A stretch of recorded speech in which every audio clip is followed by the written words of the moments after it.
Language book today. Who was Abraham Lincoln? Chapter 3, A Member of Congress.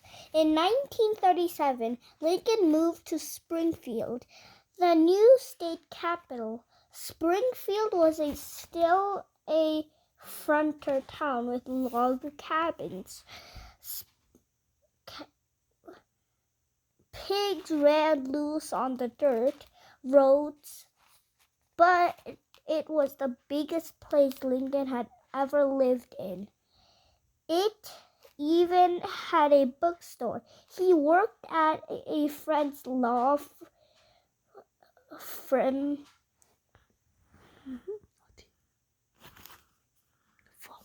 firm where he kept track of the paperwork. He wasn't very good at this. He had a habit of carrying important papers around inside his tall stovepipe hat. Sometimes he lost them.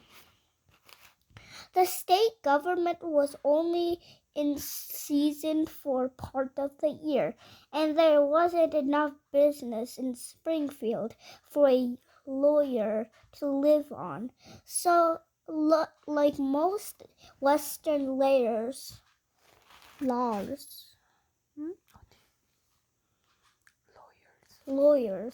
Lincoln had to travel to towns all around the state. Twice a year, a judge visited all the towns that were too small to have their own courts. Lincoln joined a group of lawyers who followed the judge's route. Everyone traveled together. All at night, they all crowded into small rooms.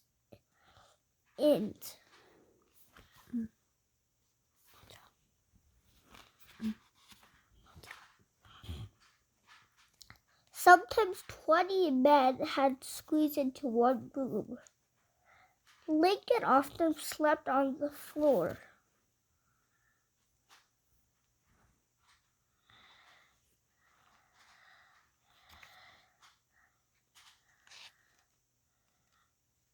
After a few days, the group would move on. Sometimes the roads were so bad they had to walk. Because Lincoln had such long legs, his companions made him wade across streams first to find how deep they were.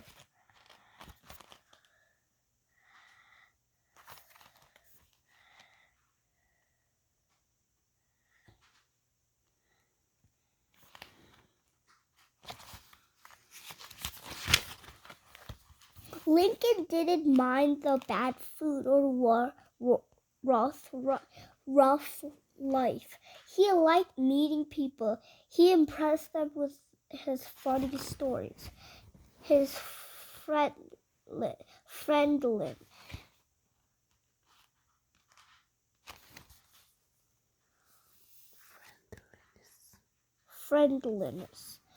his skill, and his honesty. If you cannot be an honest lawyer, he said, resolve to be honest without being a lawyer.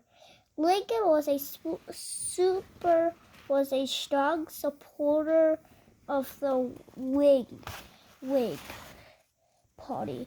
Soon he became one of the most important party members in Illinois. Wherever he went, he worked hard.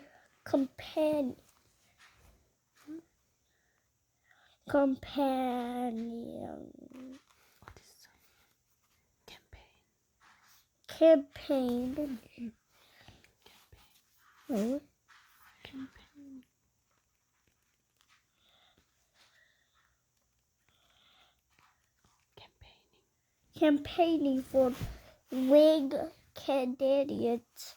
He knew thousands of voters by name. Lincoln was comfortable with most people, but he was shy and awkward around young women.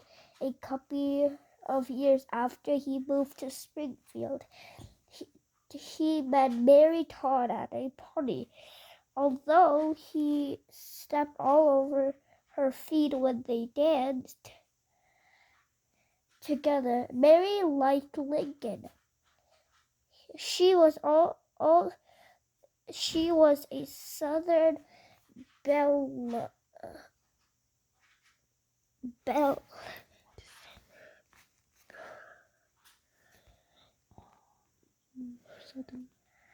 Belle, who at 21 was very eager to get married. Pretty and lively, she put Lincoln at ease by doing most of the talking herself. Mary was more interested in politics than most women of the time. She often said that she wanted to marry a man who would be president. They married on November 4th, 1942.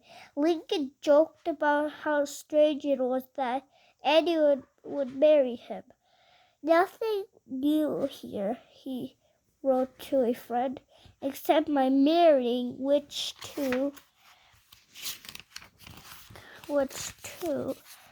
me it's a matter of profound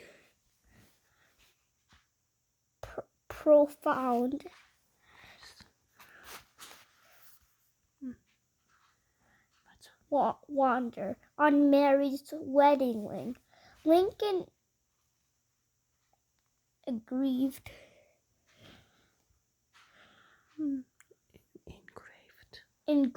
"Love is eternal." At first, the couple lived in a hotel, but soon they bought a house. It was tiny and not very fancy. Still, it was the first house Lincoln had ever owned. 9 months after the marriage, their first child, Robert, was born. 2 years later, they had a second son, Edward, who died at age 3. Eventually, they had a third son, Willie, and a fourth, Thomas. When Thomas was born, his head was so large that Lincoln thought he looked like a tadpole. So that boy was nicknamed Tad. Both parents spoiled their children. When Lincoln brought the boys into his law office, they dumped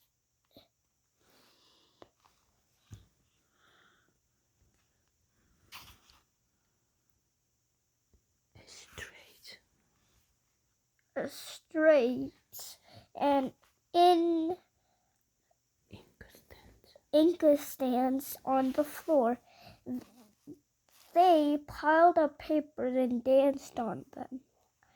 Lincoln's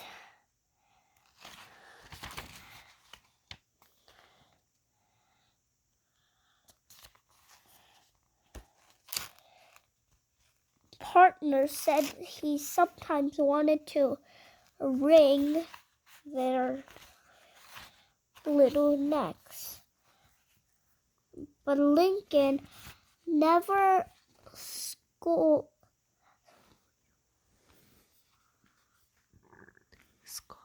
scolded his boys.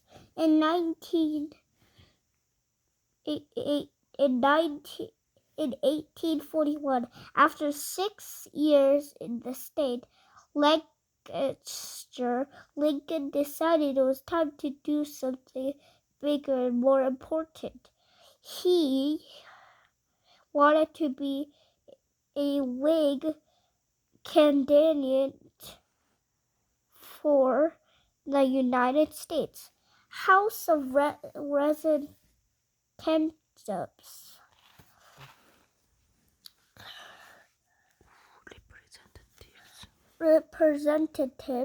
But the party chose another candidate. Even so, he worked hard to get his rival elected. He thought this might put him in line to be elected the next time.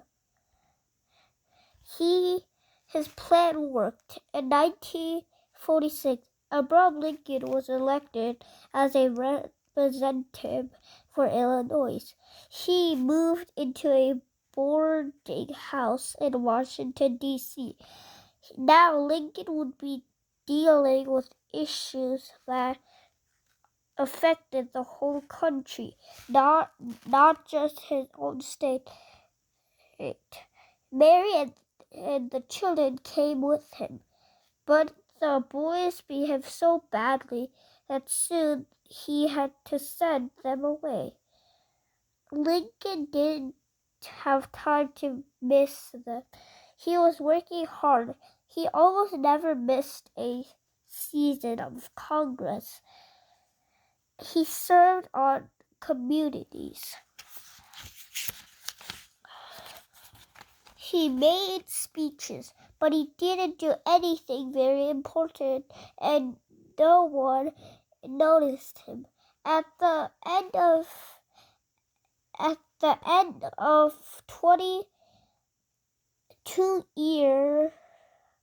his 2-year term, Lincoln returned home feeling that he had failed to make his mark on the country. For the next 6 years, Lincoln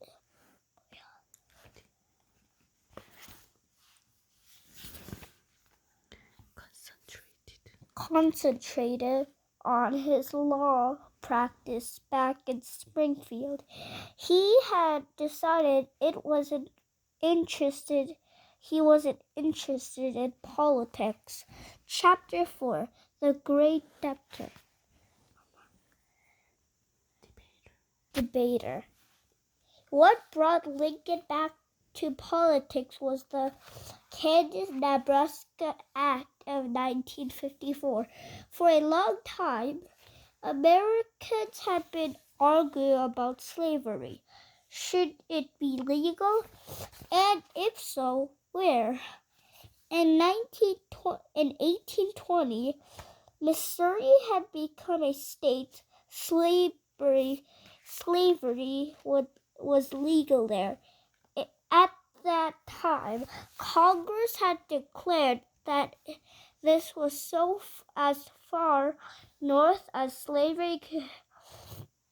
Congress had declared that this was as far north as slavery could go. In any other land north of the Missouri border, slavery would never be allowed. Then, in 1954, Congress went back on that decision. The Kansas-Nebraska Territory was north of the border, limiting slavery. But now Congress said that when the territory became 2 separate states, the people there could decide about slavery. They could make it legal if they wanted. Had Congress broke its promises?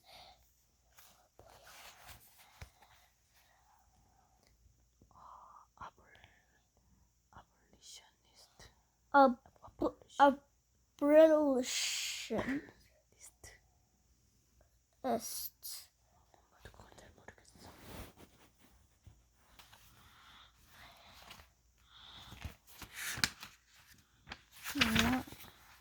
Wait, what?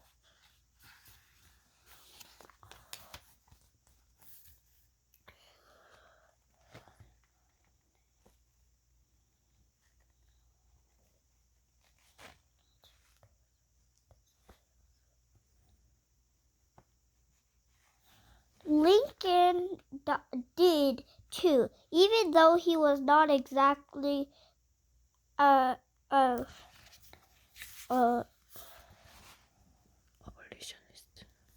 British abolitionist. He hated slavery and wanted it to end, but he thought the construction since slavery was legal in the United States. He was afraid that if Congress tried to force slave owners to give up their slaves, it was just led to violence, and so all throughout slavery went against his own values. He supported the legal rights of slave owners. Lincoln thought slavery could end another way. He thought slavery should only be allowed in the part of the United States where it was already legal, but it should not be allowed into any territory. Then it would die out in time. People would come to see that slavery was bad for the country. They would be willing to end it without fighting. To Lincoln, the Kansas-Nebraska Act was a terrible step into the wrong direction.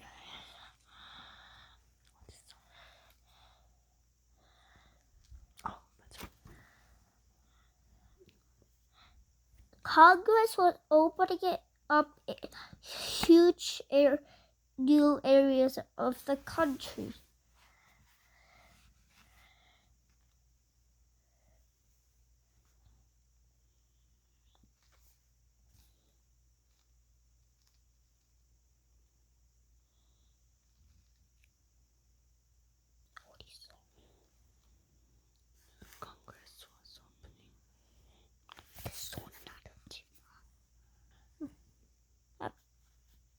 To slavery. So Lincoln returned to politics.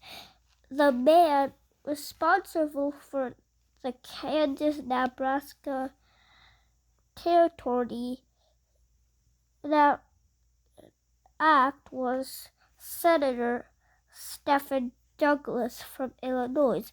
Lincoln and Douglas had been rivals for years, ever since they were in the state legislature together.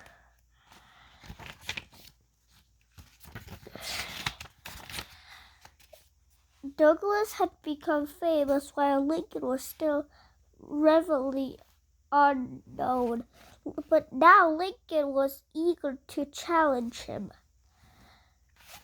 Douglas, however, refused to set up a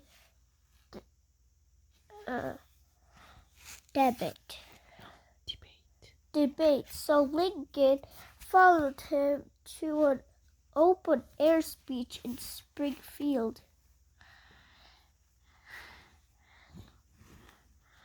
Douglas defended the Kansas-Nebraska Act. He said that in America, people had the right to decide how they wanted to be governed. This meant that the people of every state should be able to decide freely whether or not to allow slavery. When Douglas had finished, Lincoln yelled to the crowd that morning he would explain why Douglas was wrong. The next day, a huge audience gathered. Lincoln spoke for 3 hours. Douglas's arguments, he said, only made sense. If you didn't think of blacks as people, Lincoln thought blacks should have the same right to decide about their lives as white people. He said that America had been founded on the belief that no man is good enough to govern another man without the other's consent, no matter what color the person was.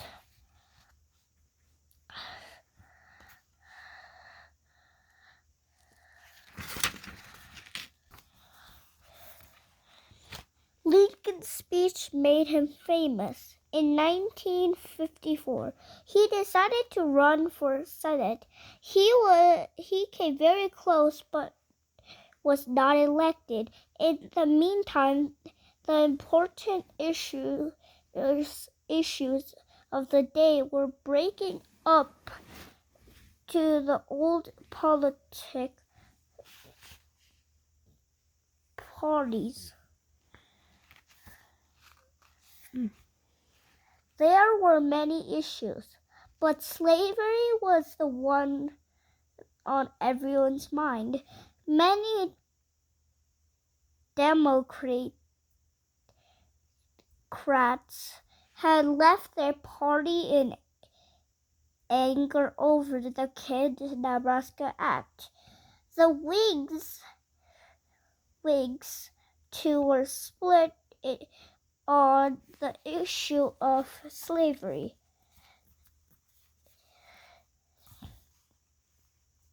Lincoln was no longer sure where he fit in. A new political party was being founded.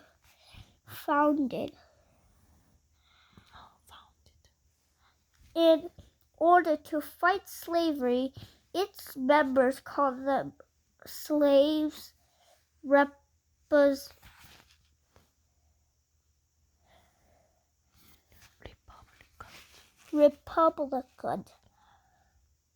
Lincoln had been a loyal Whig all his life, but now he became a leader in the new party. Their first presidential candidate was the explorer and military leader John S. Foreman. Lincoln was almost chosen as the candidate for the vice president, but he didn't quite make it. In any case, Foreman lost James Buchanan, who supported slavery, became president.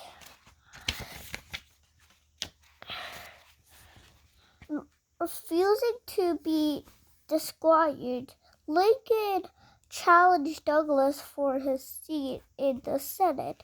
The Illinois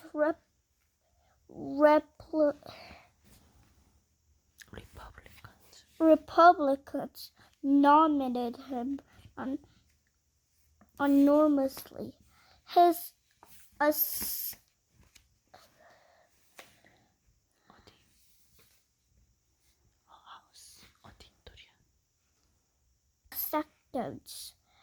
speech was based on a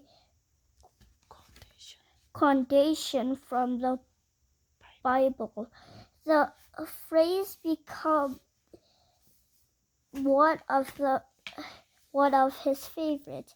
A house divided against itself cannot stand. The United States, he said, could not continue as half free and half slave.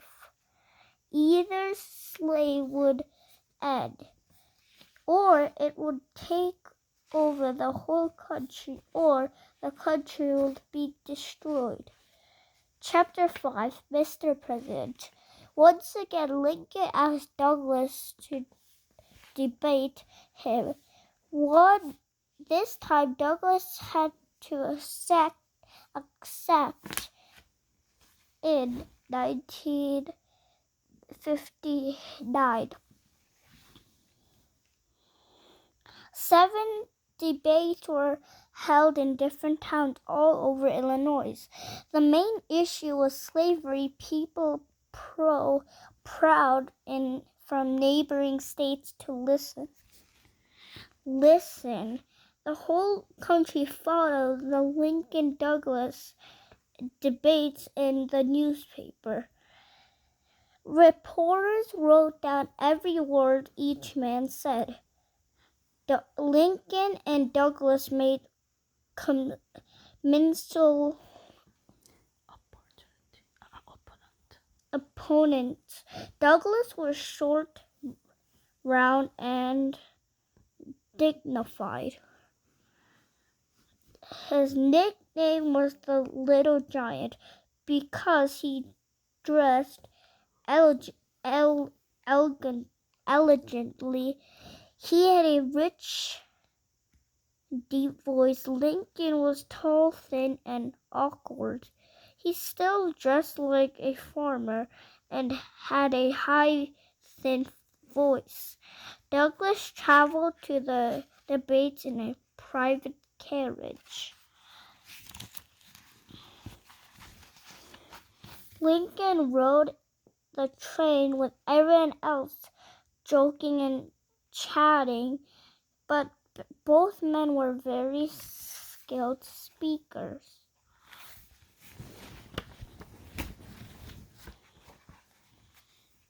People disagreed about who had won the debates, and Lincoln lost the Senate election again, but he had become famous.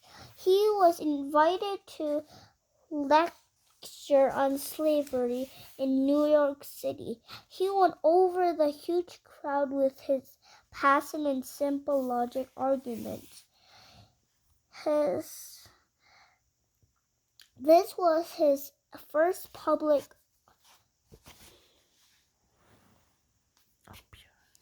appearance on the East Coast, the center of politic power in the United States. While Lincoln was making a name for himself, the country was moving toward a crisis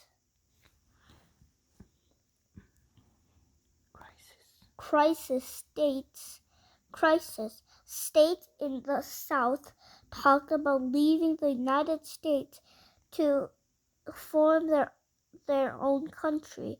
President Buchanan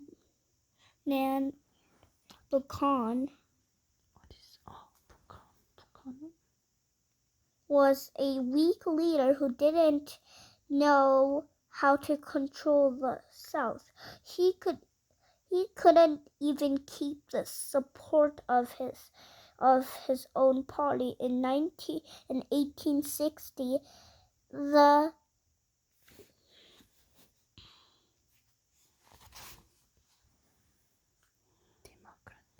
Democratic Party could not agree on whom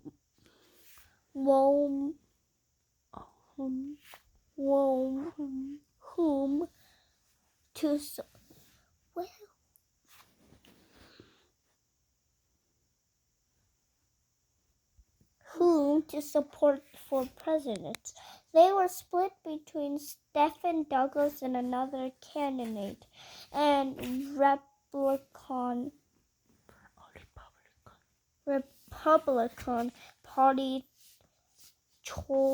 choice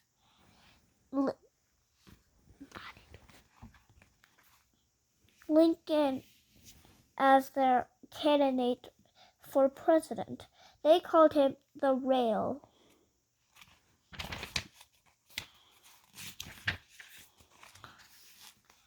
Candidate because he had split rails as a boy.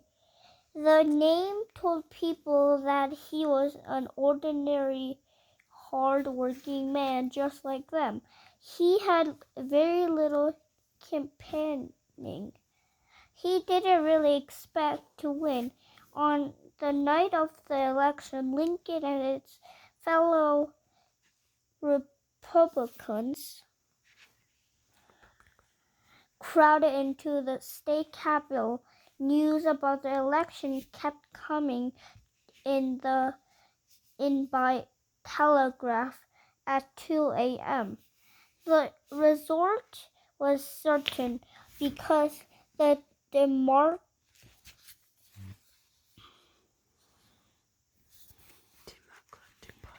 Democratic Party was divided between two candidates. Lincoln had just won more votes than any other candidate. Mary was thrilled. She had always wanted to be the wife of a president. But Lincoln could not sleep. I then felt as I never before the responsibility that was upon me, he said. He was unlikely president.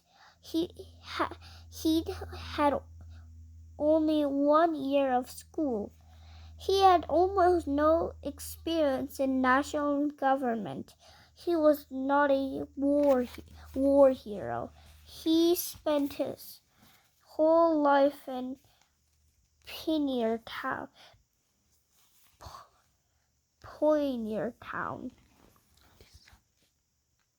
He'd been defeated every time he ran for the Senate. He didn't even know exactly what a president did. And now, suddenly, he was a 16th president of the United States.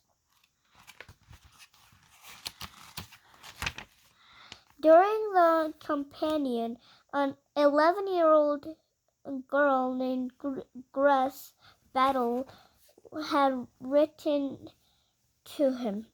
She said she thought he'd look more like a president if he had a beard.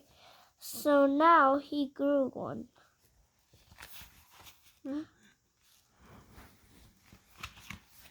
Bye.